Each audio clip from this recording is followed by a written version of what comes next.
नमस्कार, मैं डॉक्टर किशन लाल मीणा, जिला अध्यक्ष और जिला अध्यक्ष आम आदमी पार्टी को।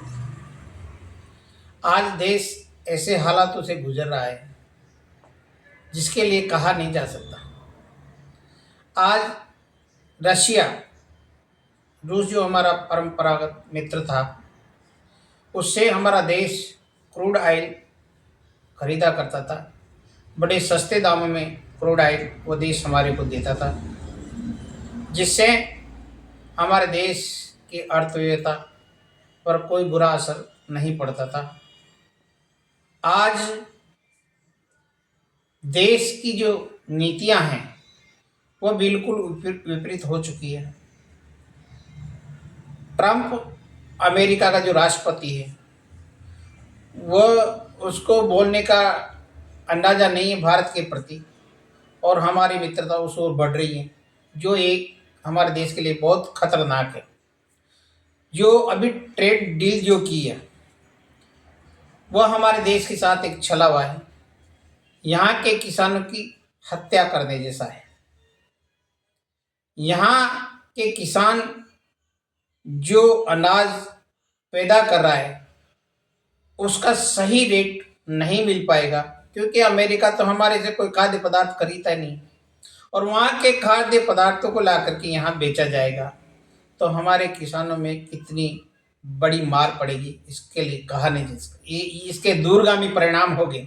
आने वाले समय में हमारे किसानों की बिल्कुल कमर टूट जाएगी।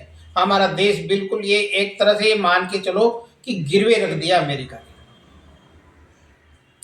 तो ये जो नीतियाँ जो बनी हुई है और ये टैरिफ वार जो चल रहा है, अमेरिका के उत्पादों का यहाँ पर 0% टैरिफ है, और हमारी चीज़ों पर वहाँ पर 18% टैरिफ है। ये क्या है? ये एक समझने वाली बात है। मतलब उसके नागरिक, अमेरिका अपने नागरिकों को कितना लाभ पहुंचा रहा है, और हमारे देश के नेता बिल्कुल दलालों जैसे बैठे हुए, चुपचाप बैठे हुए, दलाल बन करके बैठे हुए, हमारे देश को बेचने में लगे हुए ये लोग। धिक्कार है ऐसी सरकारों को और ऐसे नेताओं को जो बिल्कुल झुके हुए हैं। शर्म की बात है कि एक हमारे देश की जो गरिमा है उसको बिल्कुल घटिया स्तर से इन लोगों ने गिरा दिया। मेरा कहने का मतलब है कि ये देश के लोगों को समझना पड़ेगा कि ये सरकार हमारे लिए किस प्रकार से घातक कार्य कर रही है। आने वाले समय में हमारे बच्चों के सामने, किसानों के सामने, महिलाओं के सामने कई संकट पैदा कर देगा। युवाओं को कहीं रोजगार नहीं मिलेगा, ये पक्की बात है। कहीं रोजगार नहीं मिलेगा, और अमेरिका धीरे धीरे हमारे देश को ऐसे चुंगल में फंसा लेगा जैसे अंग्रेजों ने आज से 75 साल पहले 200 साल तक हमारे देश को कब्जे में रखा।